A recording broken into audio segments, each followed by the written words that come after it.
Hello ನಮಸ್ತೆ ಪ್ರಿಯ ವೀಕ್ಷಕರೇ, welcome to service DIY do it yourself. ನಾನು ನಿಮ್ಮ ಆಚಮಂಚಿನ ಕನ್ನಡತಿ ಸಾವಿತ್ರಿ ಸದಾವರ್ತಿ.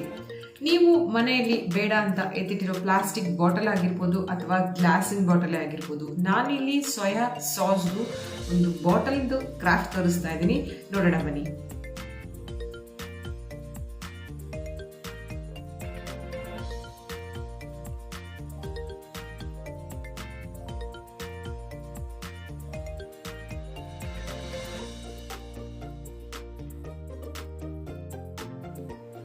ಈ ಕ್ರಾಫ್ಟ್ಗೆ ಒಂದು ಗ್ಲಾಸ್ದು ಬಾಟಲ್ ಬೇಕಾಗುತ್ತೆ. ಇದಕ್ಕೆ ನಾವು ಫೆವಿಕಾಲ್ನ ಬಳಸ್ತಾ ಇದ್ದೀವಿ. ಫೆವಿಕಾಲ್ ನಿಮ್ಮ ಹತ್ರ ಅವೈಲೇಬಲ್ ಇಲ್ಲ ಅಂದರೆ ಕೆಳಗಡೆ ಡಿಸ್ಕ್ರಿಪ್ಷನ್ ಬಾಕ್ಸಲ್ಲಿ ಲಿಂಕ್ ಇದೆ, ಅಲ್ಲಿ ನೀವು ಬೈ ಮಾಡ್ಬೋದು. ಈ ಕ್ಯಾಪ್ನ ಎತ್ತಿಡಿ, ಫ್ಯೂಚರ್ ಪ್ರಾಡಕ್ಟ್ಸ್ಗೆ ಯೂಸ್ ಆಗುತ್ತೆ. ಈಗ ಇಲ್ಲಿ ನಾವು ಫೆವಿಕಾಲ್ನ ಅಪ್ಲೈ ಮಾಡ್ಕೊಳ್ಳೋಣ. ಬಾಟಲ್ಗೆ ಸ್ವಲ್ಪ ಸ್ವಲ್ಪ ಅಪ್ಲೈ ಮಾಡ್ಕೋಬೇಕು, ಜಾಸ್ತಿ ಅಪ್ಲೈ ಮಾಡಿದರೆ ಅದು ಬೇಗ ಡ್ರೈ ಆಗ್ತಾ ಹೋಗುತ್ತೆ. ಸೊ ಇಲ್ಲಿ ನಾನು ಚನಾ ದಾಲ್ ತೊಗೊಂಡಿದ್ದೀನಿ, ಅಂದರೆ ಕಡಲೆಬೇಳೆ ತೊಗೊಂಡಿದ್ದೀನಿ. ಅದು ಬೇಗ ಪೇಸ್ಟ್ ಆಗೋದಿಲ್ಲ, ಅದು ಕೆಳಗಡೆ ಬೀಳ್ತಾ ಹೋಗುತ್ತೆ. ಅದಕ್ಕೆ ನಮಗೆ ಎಷ್ಟು ಪೋರ್ಷನ್ ಬೇಕು ಅಷ್ಟು ಪೋರ್ಷನ್ ಮಾತ್ರ ನಾವು ಫೆವಿಕಾಲ್ನ ಅಪ್ಲೈ ಮಾಡಿಬಿಟ್ಟು ಅದರ ಮೇಲೆ ನಾವು ಈ ಚನಾ ದಾಲ್ನ ಕಡಲೆಬೇಳೆನ ನಾವು ಪೇಸ್ಟ್ ಮಾಡ್ತಾ ಹೋಗಬೇಕು. ಇದೇ ಥರ ಇದೇ ಮೆಥಡ್ನ ಕಂಪ್ಲೀಟ್ ಫುಲ್ ಬಾಟಲ್ಗೆ ನಾವು ಮಾಡಬೇಕಾಗತ್ತೆ. ಮೇಲ್ಗಡೆ ಕ್ಯಾಪ್ ಸೆಕ್ಷನ್ ಮಾತ್ರ ಬಿಟ್ಬಿಡೋಣ. ಸೊ ಅಷ್ಟು ಬಾಟಲ್ನ ಇದೇ ಮೆಥಡಲ್ಲಿ ನಾವು ಪೇಸ್ಟ್ ಮಾಡೋಣ ಬನ್ನಿ.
ಇಲ್ಲಿ 25% ನಾನು ಹಚ್ಚಿದ್ದೀನಿ, ನೋಡಿ ಈ ಥರ ಕಾಣಿಸ್ತಾ ಇದೆ. 75% ಆಗಿದೆ,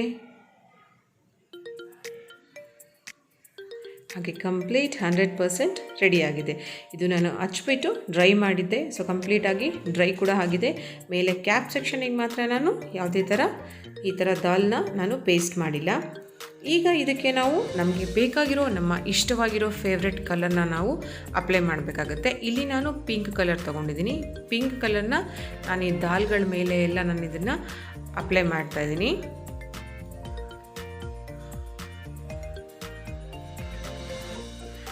ಇಲ್ಲಿ ಯೆಲ್ಲೋ ಶೇಡ್ ಇರೋದ್ರಿಂದ ಆಲ್ರೆಡಿ ಪಿಂಕ್ ನಾನು ಅಪ್ಲೈ ಮಾಡ್ತಾಯಿದ್ದೀನಿ, ಸ್ವಲ್ಪ ಡಿಫ್ರೆಂಟಾಗಿ ಕಾಣಿಸ್ತಾ ಇದೆ.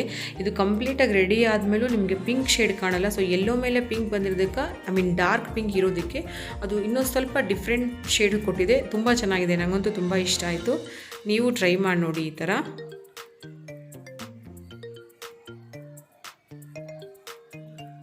ಇದೇ ಥರ ಕಂಪ್ಲೀಟಾಗಿ ನಾವೆಲ್ಲ ಕಡೆ ದಾಲ್ ಅಪ್ಲೈ ಮಾಡಿರೋ ಎಲ್ಲ ಕಡೆ ಇದನ್ನ ಪೇಂಟ್ನ ಹಚ್ಬಿಡೋಣ.